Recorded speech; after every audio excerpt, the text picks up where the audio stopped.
여러분 안녕하십니까? 2월 25일 NWN 내외 방송 뉴스를 시작하겠습니다.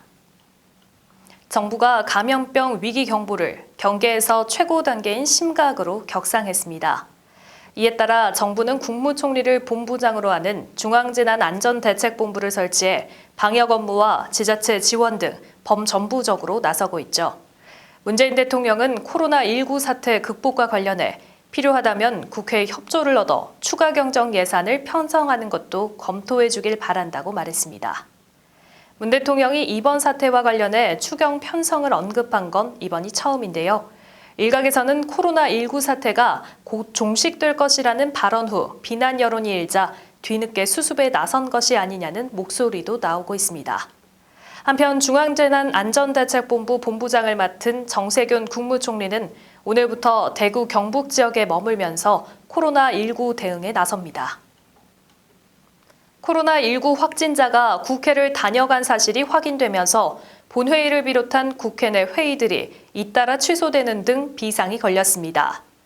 국회 사무처도 국회 본청과 의원회관 등 경내 건물의 일부 출입구도 폐쇄 조치하며 비상 대응에 나섰습니다.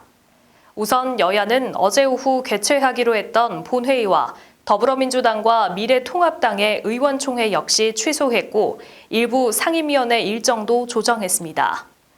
국회 안전상황실은 국회의원회관 2층 출입구와 본관 중앙현관, 기자 출입구, 소통관 반면 출입구를 폐쇄했습니다.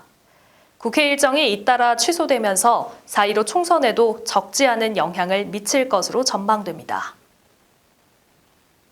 더불어민주당 정성호 의원은 코로나19 등 해외 감염병 대처 능력을 높이기 위해 감염병 위기경보 등 국가적 위기가 발생한 경우 국내에 90일 이하 단기 체류 외국인의 소재지를 신속하게 파악하도록 하는 출입국 관리법 개정안을 발의했습니다.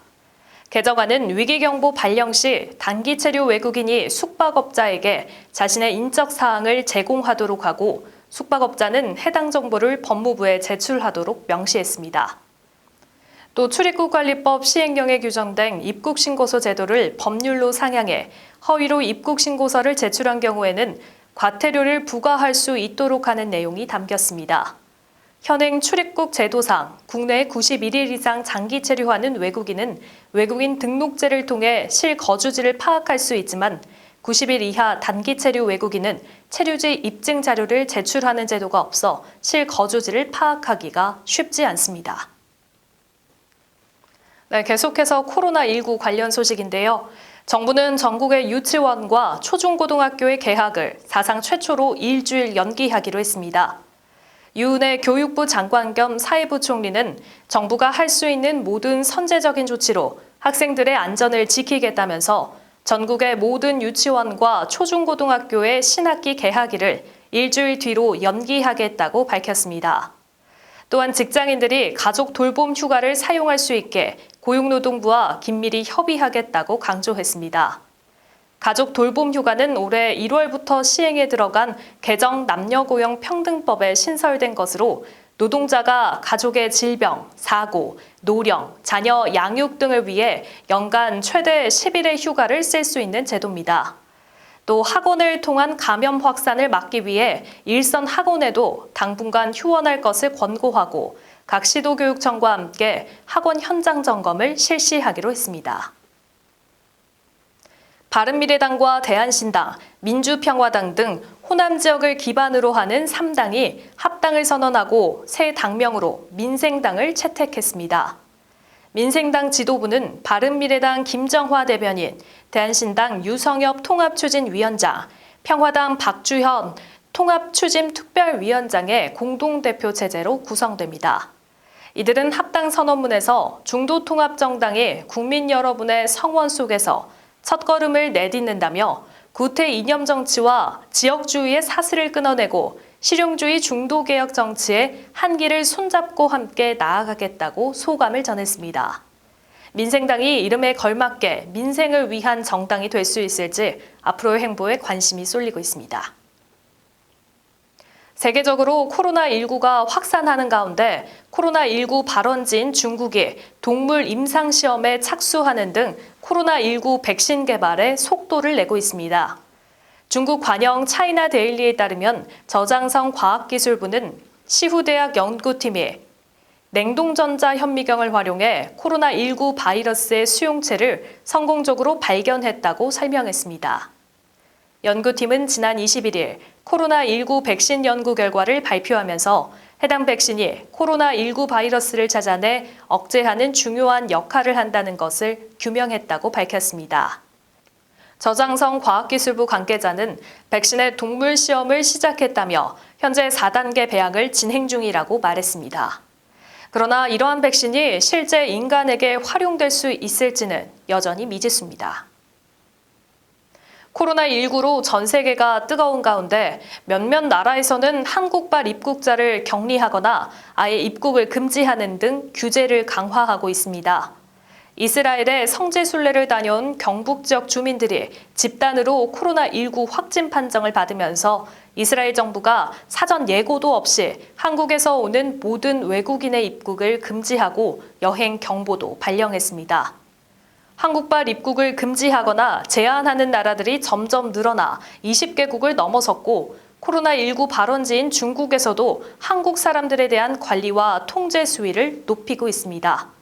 또한 아프리카 섬나라 모리셔스에 격리됐던 신혼부부들은 모리셔스 정부가 한국인 관광객에 대한 입국을 금지하기로 결정하면서 모두 귀국길에 오르게 됐습니다.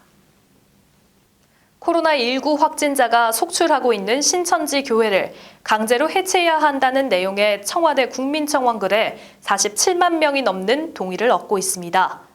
청원자는 청원글을 통해 신천지 측이 신도들에게 예배에 참석하지 않았다고 말하도록 지시하는 등 코로나19 방역을 방해했다면서 신천지의 법 위배 행위로 헌법 질서에 미치는 부정적 영향과 파급 효과가 중대하다고 주장했습니다. 또 신천지의 무차별적, 반인륜적 포교 행위와 교주 한 사람만을 위한 행위 등은 정상적 종교로 볼 수 없고 국민 대다수의 자유와 권리를 침해한다고 주장했습니다. 그러나 신천지 측은 유튜브와 페이스북 공식 홈페이지를 통해 코로나19 관련 입장을 생중계하며 자신들이 이번 사태의 최대 피해자라고 강조했습니다. 그러면서 신도들에 대한 의도적 비방과 악의적인 보도를 멈춰달라고 요구하며 보건당국에도 적극 협조하고 있다고 입장을 밝혔습니다. 한편 중앙재난안전대책본부는 대구 경북 지역을 포함한 전국의 신천지 교회 신도 명단과 연락처를 협조받기로 신천지 측과 합의했다고 밝혔습니다. 이에 따라 신천지 신도 전체를 대상으로 증상이 없어도 코로나19 감염증 검사를 진행하게 됩니다. 네, 코로나19로 문화계도 비상입니다. 우선 어제부터 국립지방박물관 9개 관과 국립중앙도서관 등 모두 13곳이 휴관에 돌입했고 오늘부터는 국립중앙박물관과 대한민국 역사박물관 등이 문을 닫습니다. 또한 주말 극장가도 주말 평균 관객수 120만 9천여 명의 절반 이하 수준인 47만 4천여 명을 기록하며 직격탄을 맞았습니다. 또 예술의 전당의 기획 및 공연 전시가 잠정 중단되고 경기 필하모닉 오케스트라의 정기 연주회와 백거두의 피아노 협주곡 공연 등이 모두 취소됐습니다. 많은 연예인들이 코로나19 확산 반지와 치료를 위해 나섰습니다. 배우 박서준 씨는 대구 사회복지 공동모금회를 통해 환자 치료에 필요한 기기를 구입하는 데 보탬이 되고 싶다라는 뜻과 함께 1억 원의 성금을 기탁했습니다. 배우 김고은 씨는 저소득 가정의 코로나 예방 물품 구입에 사용해달라며 마스크 구입비 1억 원을 기부했습니다. 또한 방송인 장성규 씨는 SNS를 통해 대구 시민들에게 보탬이 되길 바란다며 사회복지 공동모금회에 5천만 원을 기부한 사실을 알렸고요. 이영애 씨도 대구 시민들을 위해 성금 5천만 원을 전달했습니다. 유명 연예인들의 이러한 기부가 위기에 빠진 대구를 응원하고 나아가 지역감정 해소에도 도움이 되길 바라봅니다. 네, 오늘 뉴스는 코로나19 비상사태와 관련한 뉴스로 채워 전해드렸습니다. 아울러 하루가 다르게 코로나19 확진자 수가 늘어가고 있는데요. 외출 시 마스크를 꼭 착용하시고 개인 위생 수칙을 잘 지키시기 바랍니다. 뉴스 여기서 마치겠습니다. 시청해주신 여러분 고맙습니다.